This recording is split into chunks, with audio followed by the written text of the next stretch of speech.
जोरू का गुलाम। तुषा दीदी, आप माँ और बच्चे खाना खा लीजिए, मैं आपके भैया और पापा जी के आने के बाद खा लूँगी, राजिता ने खाने की मेज लगाते हुए कहा। अरे भाभी, आप भी आ जाओ, साथ खाएंगी, तुषा ने राजिता का हाथ पकड़कर कहा। तो फिर रोटियां कैसे सेकेंगी? माँ का स्वर थोड़ा तल्ख हो गया था। अरे माँ, मैं और भाभी मिलकर रोटियां सेक लेते हैं, फिर सब साथ बैठकर खाएंगे। तुषा किचन की तरफ बढ़ते हुए बोली, मुझसे ठंडी रोटी नहीं खाई जाएगी, और फिर ज़्यादा बन गई तो बची रहेगी। ऐसा कर राजिता, तो हमें तो तू गरम रोटियां ही खिला, माँ ने तुषा का हाथ पकड़कर बिठाते हुए कहा। राजिता रसोई में जाकर गरम रोटियां सेकने लगी। तुषा हर बार ये नोटिस करती थी कि राजिता भाभी अकेले ही सारा काम करती, माँ उंगली भी ना छुआती थी किसी काम को। रात को जब माँ और तुषा सोने लगे तो माँ बतियाने लगी, तुषा तू बहू की आदत मत खराब कर, वैसे ही मयंक इसके आगे पीछे घूमता रहता है।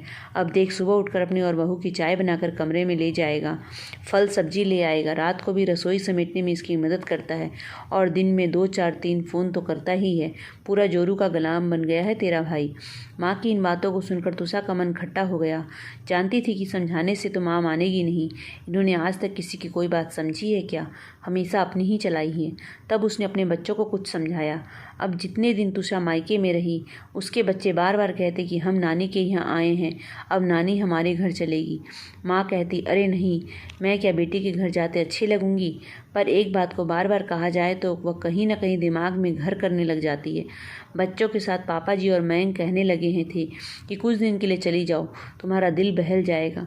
सबके बार बार कहने पर माँ ने तुषा के घर जाने का कार्यक्रम बना लिया। तुषा, तुम बैठो माँ, आप भी आराम से बैठिए, तुषा के पति पंकज ने सबको पानी पिलाते हुए कहा। माँ और तुषा एसी की ठंडी हवा में अपनी थकान उतारने लगे। बच्चे धमाका और चौकड़ी करने लगे। 10 मिनट में ही पंकज चाय, नाश्ते और बच्चों के लिए बनाना शेक लेकर हाजिर हो गए। यह देखकर माँ का मुंह खुला का खुला रह गया।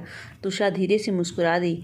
अब तो हर रोज माँ यह देखकर विस्मित होती रहती कि पंकज अपने ऑफिस जाने से पहले और आने के बाद घर के छोटे मोटे काम, जैसे कभी चाय बनाना, पौधों को पानी देना, बच्चों को कपड़े पहनाना और भी छोटे छोटे कामों में तुषा की मदद करता है। पहले तो माँ को अजीब लगा, पर बेटे की मुस्कुराहट देखकर उन्हें दामाद का इस तरह काम करना अच्छा लगने लगा।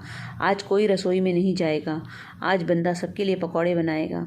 बेसन के घोल में सने हाथों से रसोई के दरवाजे पर खड़े पंकज ने मुस्कुराकर कहा, आज मेरी छुट्टी है, आज का नाश्ता मेरी तरफ से। तो तुषा माँ का हाथ पकड़कर डाइनिंग टेबल पर ले गई। जल्द ही पंकज पकौड़े और चाय की ट्रे के साथ आ गया। सब गरम पकौड़े का स्वाद ले रहे थे।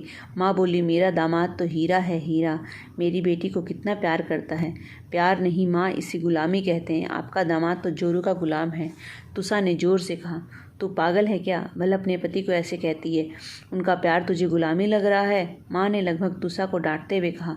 बस यही मैं आपको ये समझाना चाहती थी, अगर पति पत्नी की थोड़ी मदद कर दे, उसे सहयोग और प्यार कहते हैं, न कि गुलामी। जब आप जोरू का गुलाम वाला टाइटल भैया के लिए इस्तेमाल करती हैं तो भैया और भाभी का मन कितना आहत होता होगा। उसकी आंखें भर आई। जी माँ, अगर इतनी मदद पुरुष अपनी माँ और बहन की करता है तब तो कोई नहीं कहता कि माँ का गुलाम, बहन का गुलाम। पत्नी की जरा सी मदद करते ही उसे जोरू का गुलाम कहकर ताने मारे जाते हैं, यह तो गलत है ना। पंकज ने माँ से मुखातिब होकर कहा, मेरे बच्चों पर हमेशा से यही होता आया है, पता नहीं क्यों समाज पुरुषों को इस प्रकार के ताने देकर प्रताड़ित करता है। माँ के स्वर में अपराध बोध था। मेरी प्यारी माँ, जरूरी नहीं कि जो हमेशा से होता आया है वह हमेशा ही चलता रहे, हमें बदलाव की शुरुआत स्वयं से करनी होगी। तुषा ने माँ के गले में बाहें डालते हुए कहा। माँ अपने आप को और अपनी सोच को बदलने का संकल्प ले मन में धारण करके मुस्कुरा रही थी, और बेटे को जोरू का गुलाम टाइटल देने के लिए मन ही मन शर्मिंदा हो रही थी।